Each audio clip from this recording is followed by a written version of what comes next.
When you're working with symbols, you have the ability to create some really interesting designs by utilizing some of the symbol tools that are available to you in the Tools panel. The main tool is called the Symbol Sprayer tool, and that's what we're going to be focusing on in this movie. I'm going to create a new blank document by hitting Command and Control N on my keyboard, and then I'll just accept the defaults by hitting OK. I'm then going to come over and grab the Symbol Sprayer tool, which is located right here. If you click and hold on the Symbol Sprayer, you'll notice that you get several other tools in here as well that are related to symbols.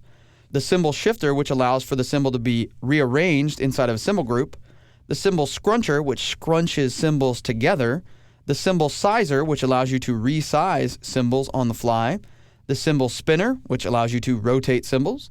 The Symbol Stainer, which allows you to stain symbols with a certain hue or color.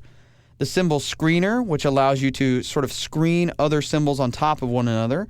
And then finally, the Symbol Styler, which allows you to paint on symbols with graphic styles that you've saved.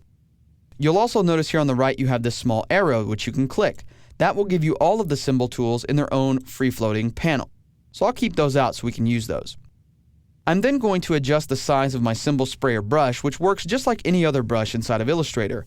You hold down the left bracket key and it decreases the size of the brush. Hold down the right bracket key and it increases the size of the brush.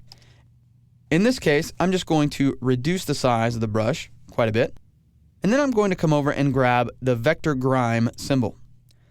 You have two ways of laying down symbols in Illustrator. You can simply click and drag across your page and it will drop symbols wherever it chooses to.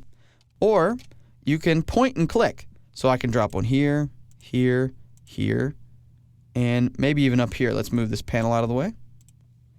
As you can see, while I drop symbols one at a time, it puts them in a group together. This is called a symbol group. I then have the ability to edit these individually using these tools. Let's take a look at some of them now. Let's utilize the Symbol Shifter. I can come in here with the Symbol Shifter and just click and move this inside the group. The Symbol Scruncher, if I use that on this one, it's going to draw the symbols in closer towards it. See how the shape kind of leans in towards the other one? I just let go and they move in ever so slightly. I can do it again if I want to, or use one of these to move the others. Just depends on what you want to do. It's just a way of tightening up the spacing between them. I then have the ability to use the Sizer tool as well. I can click and hold to increase the size. I can hold Option or Alt and click to reduce the size. And I can use Command and Control Z to undo that. I also have the Symbol Spinner, which I can then rotate how the symbol is in the group as well. I'll undo that as well. Then I have the Symbol Stainer tool. Now these are black and white objects, so the Stainer tool is not going to work so good on these, but if you're using a color symbol, it would work pretty well. It would actually stain it with a color that you choose. You also have the ability to do symbol screening, which allows you to screen different ones behind each other, almost like creating transparency effects. And then finally we have the Symbol Styler, which again allows you to pick a graphic style and then paint that graphic style onto the symbol. For now though, I'm going to leave these symbols like they are and I'll just bring them over to the center, like so. You can utilize the Symbol Sprayer in any way you choose. Once you click away from the symbol group that you're creating, you can then switch back to the Symbol Sprayer and you can create an entirely new group. So each time you deselect after using the Symbol Sprayer, you're automatically creating a new group.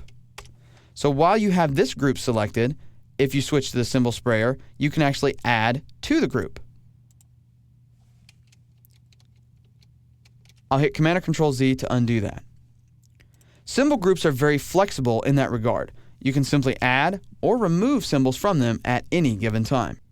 In any case, the Symbol Sprayer tool is a really neat little tool that allows you to do a lot of different stuff, like paint patterns or just freehand paint anywhere on the canvas. Whether you're using symbols that you've created yourself or just using the built-in symbols, the Symbol Sprayer is a great way to get those out there and to keep them grouped together as well.